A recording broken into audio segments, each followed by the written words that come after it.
ሰላም ጤና ይስጥልን ክቡራን የዩቲዩብ ቤተሰቦች፣ የሰዓቱን አጫጭር መረጃዎች እየቀርብ ያለው እስከ ፍጻሜው አብራችሁን ቆዩ።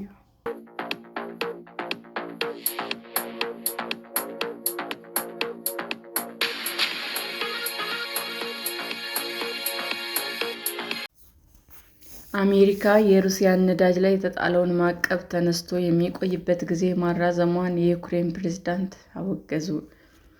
የዩክሬን ፕሬዝዳንት ቮሎዲሚር ዜሌንስኪ ሩሲያ የተጣለባትን ማዕቀብ ተነስቶ ነዳጇን እንድትሸጥ አሜሪካ ያሳለፈችውን ውሳኔ ተቃወሙ። አሜሪካ ይህንን እርምጃ በመውሰዷ ሀገራት እስከ ግንቦት 8 2018 ዓ.ም ድረስ የሩሲያን ነዳጅ ምርቶች መግዛት ተፈቅዶላቸዋል። ዋሽንግተን ማዕቀብ እንዲነሳ የተደረገው አሜሪካና እስራኤል ኢራን ላይ በከፈቱት ጦርነት ምክንያት የተከሰተውን የኃይል አቅርቦት መስተጓጎል ለማረጋጋት እንደሆነም ተከራክራለች። ይሁን እንጂ የዩክሬን ፕሬዝዳንት እሁድ ዕለት ለሩሲያ ነዳጅ የሚከፈል እያንዳንዱ ዶላር ለጦርነት የሚውል ነው ብለዋል።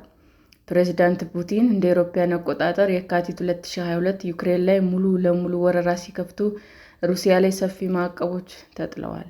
አሜሪካ እና እስራኤል ኢራን ላይ የፈጸሙት አውዳሚ ጥቃት ተከትሎ ቴህራን እስራኤል እና በገልፍ የሚገኙ የአሜሪካ የጦር ጣቢያዎችን አጥቅታለች። ከዚህም ባሻገር የአሜሪካ አጋር በሆኑት አረብ ሀገራት የኃይል ተቋማት፣ የሲቪል መሠረተ ልማቶች የአጸፋ ጥቃቶችን ፈጽማለች።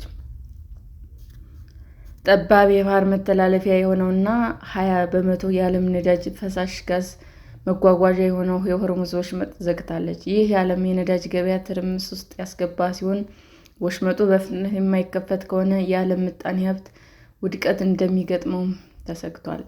አሜሪካ ሩሲያ ላይ የጣለችው ማዕቀብ ለመጀመሪያ ጊዜ ያላላችው መጋቢት ላይ ነበር። ይህም ውሳኔ ከዜሌንስኪና አውሮፓውያን አጋሮች ውግዘት ገጥሞታል።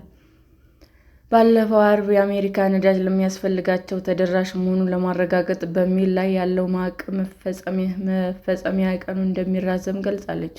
የዩክሬን መሪ ሩሲያ ማዕቀቡን ለማምለጥ በሐሰተኛ ሰነድ በሚንቀሳቀስ 110 መርከቦች 12 ሚሊዮን ቶን ነዳጅ አላት ብለዋል። ሽያጩ ለሞስኮ $10 ቢሊዮን ያስገኛል ያሉት ፕሬዝዳንቱ ሩሲያ ገዢውን ዩክሬን ላይ አዲስ ጥቃቶች ለመፈጸም ታውላለች ሲሉም ከሰዋል። የዩክሬን ፕሬዝዳንት ይህንን አሃዛዊ መረጃ ከየት እንዳገኙት አልጠቀሱም።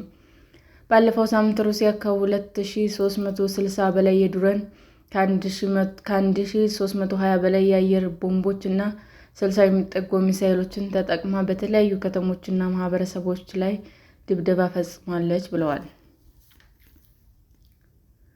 በዚያም የመጀመሪያ ሳምንት ከወሩ ከተፈጸሙ ጥቃቶች እጅግ ከባድ የሆነው ጥቃት በ700 ድሮኖችና ሚሳይሎች ሲፈጸም በጥቃቱ 18 ሰዎች ተገድለዋል። ዩክሬንም ሩሲያ ላይ በዋናነት ደጋግሞ የኃይል መሠረተ ልማቶች ላይ ያተኮረ ጥቃት ፈጽማለች።